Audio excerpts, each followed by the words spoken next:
One of the most anticipated turnaround stories in international aviation is the story of Air India.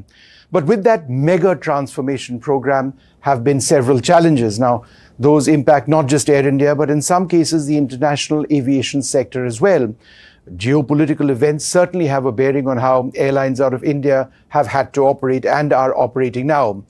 But still, there is a genuine curiosity and a sense of impatience as well on the entire Air India process. Joining us to talk about that, Campbell Wilson. I've spoken with Mr. Wilson in the past as well, and it's interesting to actually see the changes over the years, the MD and CEO of Air India. So the obvious question first, you aren't flying over Pakistan presently because air travel over Pakistan has been restricted for Indian carriers. What's the impact been for you? I no longer flights, for example. How much of a concern has that been? Look, it is frustrating for us. It does mean that there's a longer flight time. To Europe about an hour longer, to North America about 3 hours longer. But we have been able to optimize our operations such that we're able to maintain non-stop service to nearly all of the places that we fly. There's a couple of cities in North America en route to which we need to take a short refueling stop, which adds a little bit of time, cost and inconvenience.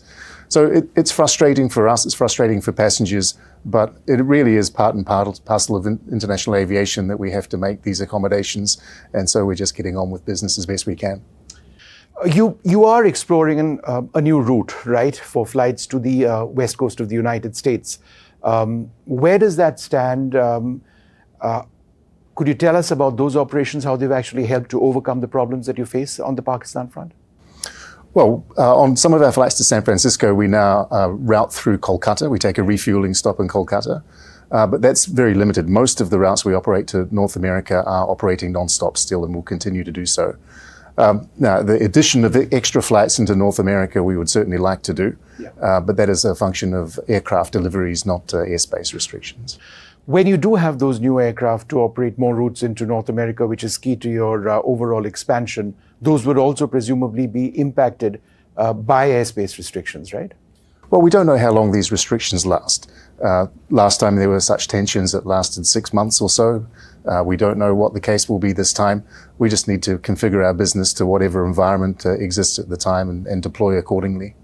There are obviously costs associated with that. Clearly, fuel is a big factor. Is this something the airline is bearing, or do you believe at some stage you'll need to pass on a part of that cost, the additional cost, onto passengers as well? Because the nature of air travel has changed. Well, there is a significant additional cost, and ultimately it does get passed on to the consumer, whether it's because there are fewer seats available to be offered, and so therefore the remaining seats become under higher demand, or that we just pass through the actual cost increase that we're incurring. So we all hope that this normalizes as quickly as possible, but it's out of our hands. There are obviously options now for Indian travelers. The biggest USP, or one of the biggest USPs of Air India, was non-stop services to essentially everywhere in North America. You aren't able to do that now because of the constraints we've spoken about. From a business standpoint, is this something that's impacting you? No, so I'd push back on that. I think there's only 3 cities that we're not currently operating non-stop. Every other flight that we had previously operated is continuing to operate non-stop. So the customer proposition of a convenient non-stop service by an Indian carrier to North America remains. It takes slightly longer because of the flight time, a matter of an hour to 3 hours, depending on the city. But that is still much more convenient than transiting through somewhere in between. Right. So I think the business proposition remains compelling. It's just we're incurring some slightly extra cost, and in some cases we're having to take a payload penalty on cargo, and in some cases passenger seats, so that we can continue to operate those non-stop services. You have an association with Turkish Technic right now in terms of refurbishing some of your existing aircraft. India has tensions with Turkey associated with what we've seen, their support in, for Pakistan during what we've seen, the hostilities between India and Pakistan. How do you intend to address that, given what the government has done, for example, with Indigo and their leased services with Turkish? That's a different context, but you have links as well with Turkish. How do you intend to address those? Well, let me put it in context. We have a number of wide-body aircraft, and we've increased the number of wide-body aircraft quite significantly since privatization. India didn't have a huge capacity to maintain wide-body aircraft. AIESL was really the only game in town. And they don't have the capacity to perform the basic maintenance as well as the rehabilitation and retrofit that we're currently undertaking. So we've had to send aircraft out of India as well as sending some to AISL and to many locations. We've sent some to Abu Dhabi, we've sent some to Singapore, we have sent some to Turkish Technic. But clearly with this new development, we didn't expect this development, we'll be reconsidering where we send aircraft and obviously trying to find alternatives. Would that mean sort of ending your association with Turkish Technic? Well, yes, I think we want to respect public sentiment. If there is a concern about continuing to do business in this fashion, then we'll find alternatives. And do you have a time period within which you would do that? Well, at the moment, we're exploring what alternatives are. Aircraft must be maintained. We Absolutely. don't have a choice about that. We have committed some aircraft which are already under maintenance. And for alternatives that are about to go into maintenance, we're looking for alternative providers to perform the service instead. Yeah. The other issue which comes about with ultra-long-haul operations, and now they're even longer because of these constraints over Pakistani airspace, is pilot fatigue, flight duty time limitations, circadian rhythms of pilots, the number of pilots you can actually operate, within sectors. There have been concerns that your pilots are getting tired. And I mean, at one level, we all get tired if we work a certain number of hours. But in the context of an airline, it's a safety concern. How are you addressing that? Well, let's be very clear. The flight duty time limits are prescribed by the regulator, and they're based on hard science. And so we obviously comply with the regulated limits. And so there's really no cause for concern or fear because we are complying with the limits that are expected and imposed on us by our regulator. You were talking extensively about refurbishment. We'll talk about the wide-body fleet in a while, but I find it interesting that a lot of the domestic A320, A321 class of aircraft have now been refurbished. They're already flying right now. How has that been a huge part of your expansion, in a sense, within India, a new level of service? Well, it's nice to see, and thank you for acknowledging, about 65% of our full-service narrow-body fleet have now been upgraded.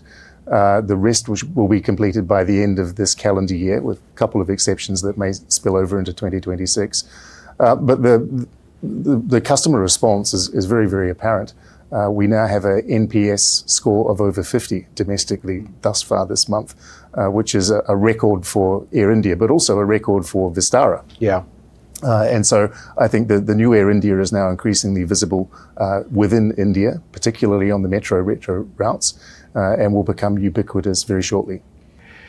It's been some time since Vistara merged with Air India. There's been those who say that Vistara had a certain quality, a certain identity, and that may be lost potentially in its entire merger with Air India. A, how has that merger gone? And B, the core values of Vistara, has it been a challenge to sort of bring that into Air India? Oh, look, Vistara had established and operated a very, very good airline, and of course we wanted to bring the best of that airline into the new Air India. Bearing in mind we were also merging 4 airlines at the same time, which was something that was globally unprecedented. And we spent 2 years identifying the best practices of each of those airlines and putting it into the manuals and processes and ways of doing business of what is now the new Air India. I think everyone who I've talked to, and certainly internally, feels that the merger was incredibly seamless, whether it's from an operations perspective, customer experience perspective, employee perspective, loyalty member perspective, and the new operation has stabilized very quickly since, in all respects. Clearly, the crews are working together well. We've been able to deploy Vistara's aircraft on the main metro routes so that there's a familiarity of product. The loyalty members of Vistara have been brought into the Maharaja Club and now have access to far more benefits and a much larger network, including the Star Alliance network, than they previously had. And the new Air India, as I say, is operating on the processes and practices of not just Vistara, but including those Vistara practices, which is a significant factor in why we've seen such a step change improvement in on-time performance, NPS and other factors.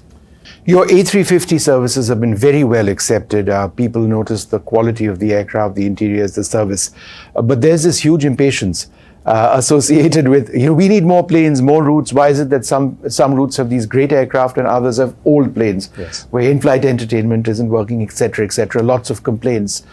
How do you address that? Because, as we were discussing before that, the passenger, the consumer, doesn't understand necessarily the constraints you operate under. What are those constraints? Well, maybe I'll take a step back. We're a little over halfway through the 5-year transformation program, and the behind-the-scenes heavy lifting is largely done. In addition to the merger of the 4 airlines I spoke about, physical premises have been upgraded, all of the IT systems have been replatformed. We've inducted some 9,000 staff net with contemporary skills. We've put new processes for operations, commercial people, customer service in place. We've added more than 100 aircraft to the operating fleet in addition to those that came through merger. And we've deployed the A350, which I guess is the most visible representation of the Air India we're trying to build. The next 2 years is going to be about getting the rest of the fleet up to that same standard of the A350. We've spoken about the domestic narrow body by the end of this year. The real heavy lifting we have yet to do is the upgradation of the legacy wide body aircraft. The first of the 787 aircraft from that batch, 27 aircraft, goes into the hangar in July, so a little over a month from now. It will go through a complete refit of seats, entertainment systems, all of the interiors, and it will come out into service hopefully in October. At that point, we can then start doing 2 or 3 aircraft every month until the full fleet is complete sometime in 2027. On the 777 aircraft, we've been a little bit more impacted by the supply chain of business and first class seats. That's a hangover from COVID, I hate to say. That process will commence towards the end of 2026 and run through 2027. So in 2027, probably towards the end, I would like to commit that the full Air India wide-body fleet is going to be effectively what you're seeing on the A350 today. So that's actually a big takeaway for me. End of 2027, we'll see Air India in terms of the aircraft in the form that you'd always envisioned. Is that right? Yes, yes. But that depends also on Boeing and the certification of the 777X. That's an ongoing process. No, so that's a different program. The 777X is You're talking about A350s? I'm talking at the moment about the refit of our legacy aircraft. By the end of 2027? By the end of 2027. Okay. Now, obviously, we're still subject to supply chain constraints and vendors delivering as they've promised. But I think we're getting increasingly confident that this is now something that is going to be landed on time. Now, the 777X is a completely new aircraft. We have ordered, as you well know, 570 new aircraft. This is one that is yet to be certified for production and delivery. Hopefully that gets resolved over the next year or two, and we would expect to receive that aircraft by the end of the decade. I'm curious to know, your initial orders were for the A350-900. That changed somewhat to a larger number of A350-1000 aircraft. Why did you do that? Well, different aircraft have obviously different capacity, different mission capabilities, and as we refined our planning, we decided that more A350-1000s, which are our larger capacity aircraft, fit the network that we had in mind. So it's just an evolution. In fact, it was always intended to be ordering A350-1000s. It's just we hadn't been quite so specific about the type of those aircraft when we first made the announcement. Let me ask you a tough question. You're a forward-facing industry, obviously, an airline. You deal with passengers, and there have been so many complaints about Air India in the recent past about service standards, the quality of the interior. We've addressed some of those, but when you come across situations of clogged toilets, for example, flights coming out of North America having to fly several hours and then fly all the way back because lavatories are inoperational, and then information emerges that that's because things were stuffed down, clothes, this, that, and the other. How can something like that potentially change? It does involve at one level the behavior of passengers quite clearly. There's only so much an airline can do about that. But aviation in India and around the world is growing. There are all sorts of sensitivities attached. with the conduct of passengers. There are cultural issues, there are other issues. How would you address this concern? That's my word. I think it's multifaceted. One, I think as an industry and as a media, a regulator, authorities, we need to be very clear about what is acceptable standard of behaviour on any form of transport, aviation included. As an airline, we need to equip our crew with the training and the confidence and the assurance that they will be supported when they hold people to standards of behaviour that we expect. We need to hold customers to those standards if they transgress. And then we have to educate because it is true that some people may not be experienced travellers and may not be aware of the implications of their actions or implications of having one too many drink at altitude. So it is multifaceted. There's not an easy solution, but I think it's just something we need to keep at. It's a difficult situation for an airline, particularly a flight which is operational, which has to divert for whatever the reason is.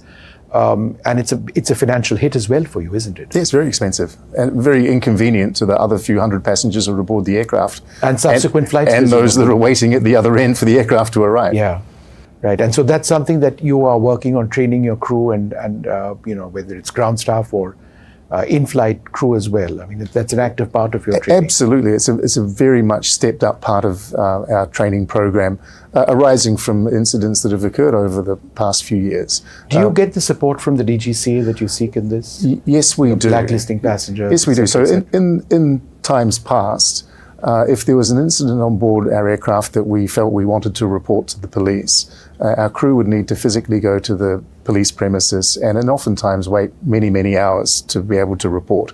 And this is after they had operated a 10, 15-hour flight, which is just, it wasn't acceptable.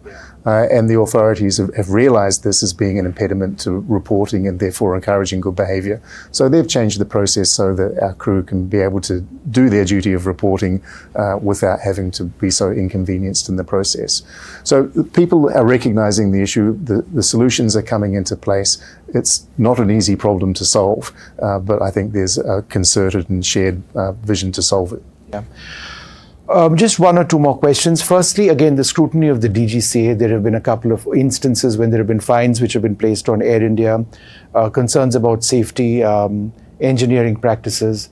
How is safety at the forefront of your thinking, and how are you sort of dealing or cracking down with instances when you've been reported or fined, reported by the DGCA and fined?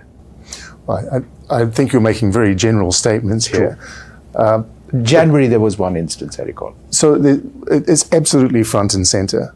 Safety is the number one priority, the number one value we have. It's what we stress first and foremost with all new employees and on recurring basis.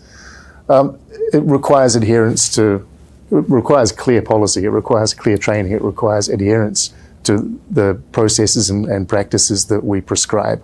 It requires good faith operation on the part of the employee doing the work, but it also requires diligence on the employee checking the work. In many cases, we use outsourced providers. It's incumbent on us to ensure that we're managing those outsourced providers well and that we're auditing that they themselves are going through the same diligence that we would expect of our own employees. It's a cultural matter that safety is a culture, and I'm not mentioning any national culture. That's not my not my frame. But the culture of safety is critical for an airline, and everyone must imbibe it and live it and realise that they play a part in delivering the outcome. So we are many years down, and this is my final question, the Air India transformation process. I think what passengers would really want to know is where all will they fly, let's say about 4 or 5 years from now? All these new aircraft coming online finally. What are the options which you or I would potentially have? Oh, goodness. So we've already doubled the number of flights that we operate in the past 3 years. We've increased the number of international destinations by about 25%. Whether it's Europe, North America, Australasia, East Asia, Middle East, we've already increased the footprint. But I think what we've seen, even with those net 100 aircraft joining, going from less than 100 aircraft to more than 300 aircraft, what we've seen is really just the beginning. Yeah. Because the aircraft that we could bring in to drive that expansion were the ones that were already available in the market for immediate use. The 570 that we've purchased, which are being manufactured for us, will more than double the fleet from where we have. And so I think whether it's any of the geographies I've mentioned, Air India's global footprint is going to be much, much larger. And it should be much, much larger. The size of the country, the growth rate of the economy, the increasing centrality of India in the international supply chain, the size of the diaspora, the physical geography we have to bring people through India, not just to and from India. All of the winds are at India's back at the moment. And I think we're in a very, very exciting place, and Air India is incredibly central to realizing the opportunity of Indian aviation and making sure the benefits of that growth accrue on Indian soil and are benefiting Indian people. It just brings me to one more question. You have a lot of competition from Indigo, obviously, within the country, but they are now expanding outside as well. They are also acquiring A350 aircraft, not a small fleet, a fairly sizable one. They operate on a different model from yours. It's a low-cost model, by and large, with some variations. Do you see competition with Indigo being a key focal point on the international routes in the years going ahead, long haul? Well, I think a country the size of India, with the growth prospects of India, should and will have more than one airline. I think it's good for India. But we compete against hundreds of airlines. We've got the IATA AGM here in Delhi this weekend.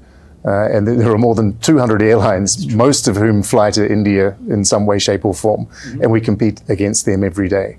I think the more important story is how Air India is transforming, how Air India will be driving the growth of Indian aviation, and how Indian aviation now has the opportunity to bring more of the benefit of aviation to India, on Indian soil, for Indian people, which was previously not so much the case in the past. Wonderful speaking to you. Thank you very much. Campbell Wilson, the CEO and MD of Air India, talking about the transformation journey. That journey is premised on the fact that Indian aviation continues to grow. It booms. There's no two ways about it. But with more aircraft coming in, hundreds, and more routes being offered, we will continue to be among the largest markets in the world. The options which will be available for consumers at the end of the day will be fairly remarkable.